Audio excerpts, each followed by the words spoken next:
de Nazareth. Yesu Kristo ya Nazareth. S'il décide de descendre Ce qui a suivi mon camp ya kokita na il bomo n'y a yao. aucune situation qui troublera. Ezali na eloko moko te kokifisi Parce kokisa que yo. lui-même te donnera la victoire avec Ye facilité. moko akopesa yo enonga na pete.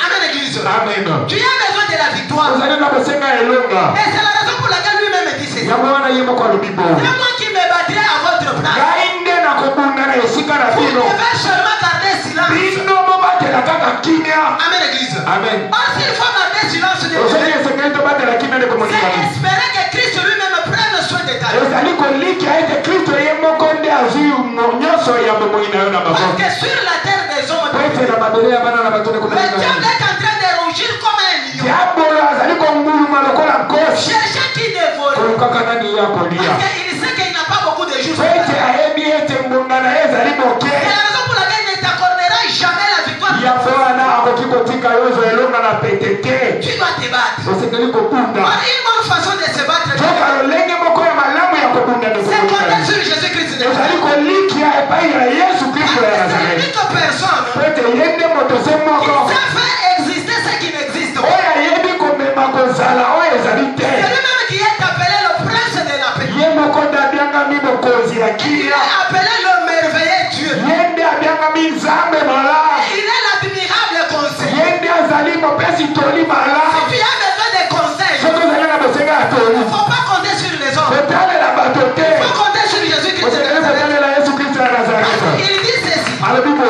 Si vous lisez dans Ésaïe chapitre 60, Soki totangi bongo na kati na buku ya il dit Isaya que makapasuku l'Esprit de tokeba na moko. l'Éternel est sur moi. Alobi molimo ya nzambe ezali likolo Il na nga. m'a pour annoncer la bonne nouvelle. Apakolinga mafuta ya kosambaza Et sango cette malamu. bonne nouvelle, je l'annonce aux captifs. Pe sango malamu wana nayebisi yango na Il bakangeli. est en train de nous appeler des prisonniers. Abiangi biso bakangeli. Quand bien même nous pouvons être ici, Ata kotovami awa. et nous ne sommes pas à Makala ni à Ndolo. Tovami na ndoloto na makala C'est te. très bien que spirituellement ta vie est liée. Yeba malamu ete na kimolimo bomoi na yo Et ta ekabilisinga. promesse est au milieu des géants. Pe bilaka na yo ezwami na katikati ya Qui ne likambo. feront pas à ce que tu puisses les toucher facilement. Bakolinga te osimba yango na pete. Est-ce que tu ne peux pas espérer sur Okoki Dieu? te kotia elike epai ya Tu nzambe ne wana. peux pas compter sur lui. Okoki kotalela ye te. C'est la raison pour laquelle il t'annonce une bonne Yango nouvelle. wana yebisi yo sango malamu Il oyo. y a des gens qui t'ont toujours empêché de Soki ezali na toucher bato oyo bapekisaka ngo kosimba il bilaka. vient avec sa délivrance Aye na bokambolami na yo. afin de te donner la libération au nom de Mpona Jésus. kopesa yo bokambolami na kombo na Yesu. Amen, église. Amen.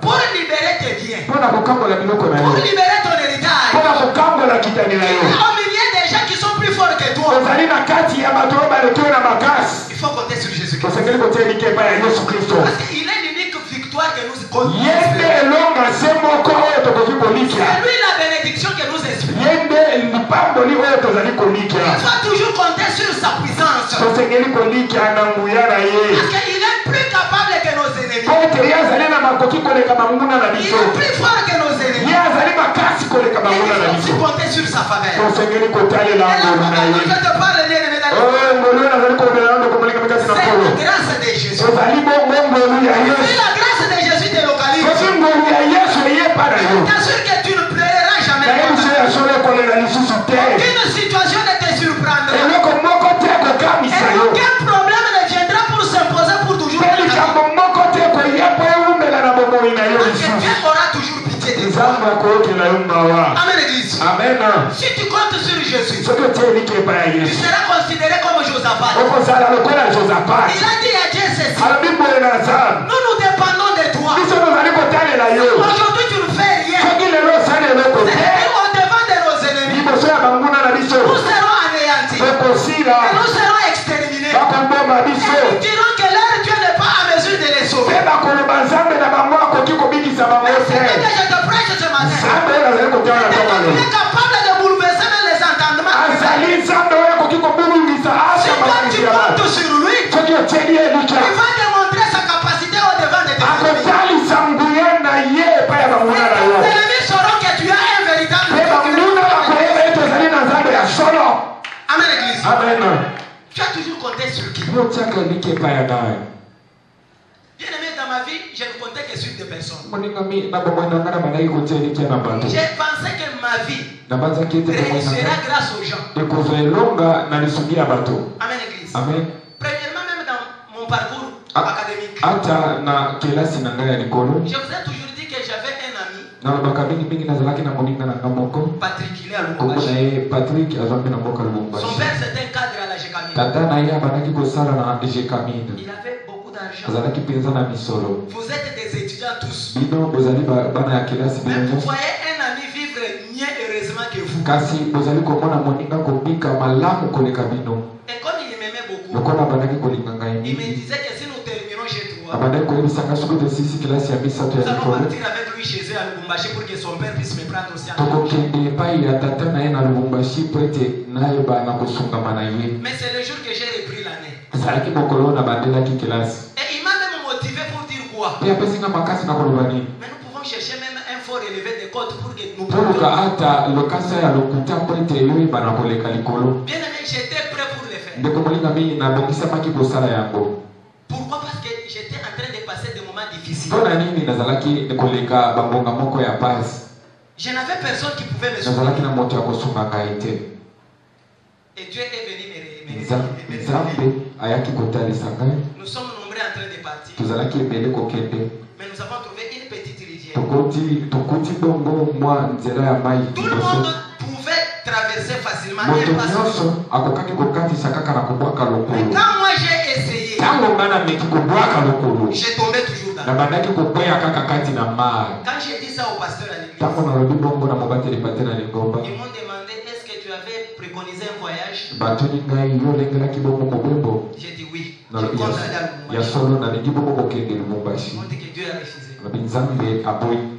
J'ai commencé à calculer comment je vais faire cette année pour terminer. Na bandi kobanza lolenge nini na kosala mpona silisa mbula wana. Ça m'a fait très mal. Esalaki ngai mpenza mpasi. Mais j'ai réuni le courage Kasi nazwaki makasi de dire à mon ami Patrick ya d'aller à koloba na Lubumbashi. moninga na ngai Patrick oyo azwaki na Lubumbashi. Parce que je me suis dit aujourd'hui si je pars à Nalobi Lubumbashi, soki lelo nakei Lubumbashi. Patrick sait que je fais un faux relevé de Patrick ayebi malamu ete nazali na lokasa ya lokuta. demain si je suis élevé, Lobi soki natombani que si nous ne sommes pas encore en harmonie avec mpe lui, tozali na boyokani malamu na ye lisusu il te, sera tenté de dire aux gens qu'il n'a jamais réussi. akoyebisaka bato ete alongaka te. Vous verrez que même si je suis président de la République, bakomona ata soki nazali mokonzi ya mboka on va me coller ça. bakolatisa ngai yango. Vous verrez mon relevé faux de côte là okomona lokasa na ngai ya lokuta sur les réseaux sociaux. ekoleka bongo J'ai dit na allez vérifier, il n'a jamais réussi. bakoloba bokende kotala atikalaka kolonga te. Au palmarès de l'université, on va trouver assimilé. Na bisika babomba makambo ya kelasi ya likolo Je me suis bakoma dit que bongo. je dois compter sur mon. nalobi nasengeli kotalela nzambe Je dois reprendre na l'année. kobandela mbula Que Dieu fasse sa grâce dans ma vie. nzambe asala ngai ngolu Pour que je devienne ce que lui-même pense de po moi. ete nakoma oyo ye moko akanisi nakoma. Amen, Église. Amen. C'est comme ça que j'ai terminé par sa grâce. Na bongo nasilisaki na ngolu na ye. Moi, je vous ai dit que moi, j'ai déclaré mes parents morts à l'université. nayebisa biso ete naloba ete baboti na ngai Afin bakufa que je puisse trouver grâce aux yeux des gens. yango naluka ngolu kuute epai ya bato. Mais j'ai trouvé que c'est Dieu qui était en train de me sauver. namonaki ete nzambe nde azalaki kosunga ngai. Il voulait que je puisse compter sur lui. alingaki nayeba kolikya kaka na ye Il puisse montrer aux gens que s'il est devenu ce qu'il est aujourd'hui, mpe na kotalisa bato soki akomi oyo akomi ce lelo n'est pas parce que ses parents l'ont soutenu. ezali na lisungi ya baboti na ye Ce n'est te, pas parce que les gens l'ont soutenu. ezali na lisungi ya bato te, C'est parce que moi, Dieu, j'étais avec lui. kasi ezali po ete ngai nzambe nazalaki na Et ye je continue toujours à être glorifié dans sa vie. mpe nazali kokoma kozwa nkembo na bomoi na ye. Amen, Église. Amen. Regardez comme Dieu fait ses histoires. tala ndenge nzambe asala makambo. Les jours que je termine mes études, oyo mokolo nasilisi kelasi c'est les jours que j'ai découvert une tante maternelle qui avait beaucoup d'argent. nde mokolo na ye koyeba tata mwasi moko azalaki na misolo ebele. Je pouvais venir même chez les voisins. nakokaki koya ata epai Je ya ne sais baninga pas te, qu'ici chez les voisins, chez ma tante maternelle, nayebi te ete epai na ye ezali wana pembeni où je pouvais être tranquillement. wapi nakokaki kovanda kuna malamu. Amen, Église. Amen. C'est le jour que j'ai commencé à pleurer. ezalaki mokolo na bandaki kolela. Ça m'a juste na souffrance nga na moni na vie. Mais na yeko kuta lupango eza to plein na mituka. Maman wana so voyager tombo mitipo. Et les jours qu'elle m'a vu, mokolo amoni ngai m'a dit j'ai beaucoup gaspillé l'argent. lobi nabongisi mbongo ebele. Il y a des gens que j'ai donné mon argent. eza na bato oyo napesi bango mbongo na ngai Ils m'ont même très mal payé. bazongiseli ngai eloko ya malonga Mais je ne te. savais pas que j'avais un fils nayebaki te ete nazalaka na mwana moko à ya qui mobali je pouvais donner même ma responsabilité. oyo nakokaki kotia ye ata na esika ya kokamba Et makao. je vous dis que c'est le jour qui m'a donné la responsabilité de son entreprise. ezalaki mokolo apesaki ngai kokamba bongo J'ai kambo na commencé ye à toucher de l'argent. na bandi kosimba mbongo. Et il m'a dit que comme je voyage, nayebisi nga lokola nazali kokende je moto pars en Afrique du Sud. nake bongo na mboka ya Dès que je Afrika. rentre, c'est toi qui vas commencer à y aller. soki nazongi yo nde kobanda kokende. Na moni lole. Ehe. Ah, vie espongwa. Ah, Bien aimé, ceux qui ont compté pas battu. ndeko molingami. Okolo qui s'amassonne. Ah, Il faut qu'on compte pas Nzambi. yes. Mais qu'est-ce que Dieu a fait? nzambe asalaki nini? Si je peux me rappeler, c'est depuis 2013 soki nakanisi malamu ezali bongo na mbula 2013 qu'elle m'a fait cette promesse. nde asalaki ngai na Je kawa. lui ai donné même les photos passeport, mon CV.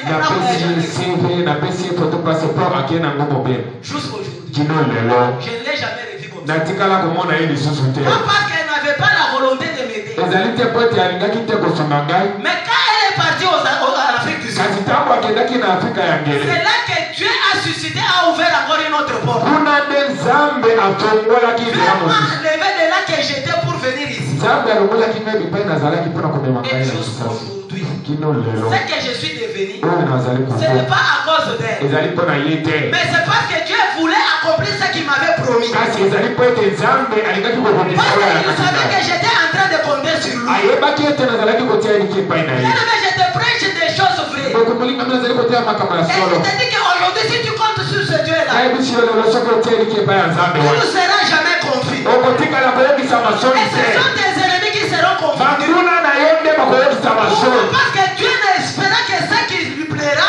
mpo ete nzambe akozala oyo bango pour bakoyebisa. montrer à tes ennemis qu'il est plus fort que mpona kotalisa banguna na yo ete aleki bango na makasi. ne compte pas sur quelqu'un. kotia eliki na moto te. Même s'il te fait du bien aujourd'hui, ata lelo asaleli yo bolamu il reste toujours homme. atikali moto. Tu ne sais pas à qui il en parlera. oyebi te akolobela Et nai. tu ne sais pas l'autre là, il parlera aussi. oyebi te oyo mosusu akokende mpe Et koyebisa pas nai. comment ça va te parvenir au ntango mosusu ekokomela yo na matoi ça sera très mal pour toi. ekozala mabe mpo na yo. Comptons sur Jésus-Christ. tia eliki ya epai ya yesu C'est kristo lui qui est capable de nous apporter. ete azali na makoki ya kopesa biso biyano.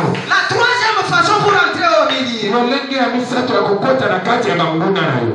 il ne faut pas craindre les ennemis, kobanga banguna na yo te, mais plutôt rester sur place afin de voir la délivrance. kasi kowumela esika moko mpona komona bokangola ya nzambe. Amen, l'église. amen. Il ne faut pas craindre les ennemis. kobanga banguna na yo te. Je connais quand nous avons étudié l'histoire, nayebi ntango totangaki bongo na nduku ya masolo, nous avons étudié la Révolution française, totangaki bongo bitumba ya baifaransa. nous avons connu un roi appelé Napoléon. bazalaki na mokonzi moko na kombo Napoléon.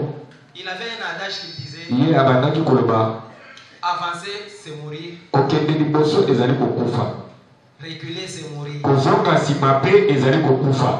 Mieux vaut avancer pour mourir. kasi malamu kokende liboso mpona kokufa. Parce que vivre vaincu sans gloire, po ete kobika balongi yo ovi nkembo te, c'est mourir tous les jours. ezali kokufa mikolo nyonso.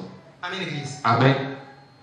Tu sais que tes ennemis sont là. oyebi ete banguna na yo bazali wana. Tu as peur pourquoi? ozali kobanga nini? Donc tu as peur de mourir, obangi liwa, mais ils te font souffrir déjà. olingolinga te bakonyokola yo, Tu es en train de mourir déjà pétuffé. osili kobanda kokufa malembe malembe. Mais ce qui est mieux bien aimé dans les ya Seigneurs, malamu ndeko molinga ce mikati n'est na pas kolo de craindre tes ennemis, ezali kobanga banguna na yo te, mais c'est de rester sur place kasi ezali kobanda esika moko afin de voir comment la délivrance de Dieu va s'accomplir. mpona komona ndenge nini bokangolami ya nzambe bokokisama na bomoi na yo. Écoutez donc ce que Dieu dit. yoka nini nzambe alobi? Nous sommes dans Exode chapitre 14. tozali komona buku ya kondima mokambo na yango ya 14. Nous sommes en train de chuter bien aimé dans les tozali kokende kosukisa ndeko molingami Je vais lire le verset 13 jusqu'au na 14. kotanga bongo molongo ya 13 kino 14. La Bible dit ceci. bibilia elobi boye: Moïse répondit au peuple, mose ayanoli libota ne crains rien, kobanga eloko te, restez en place po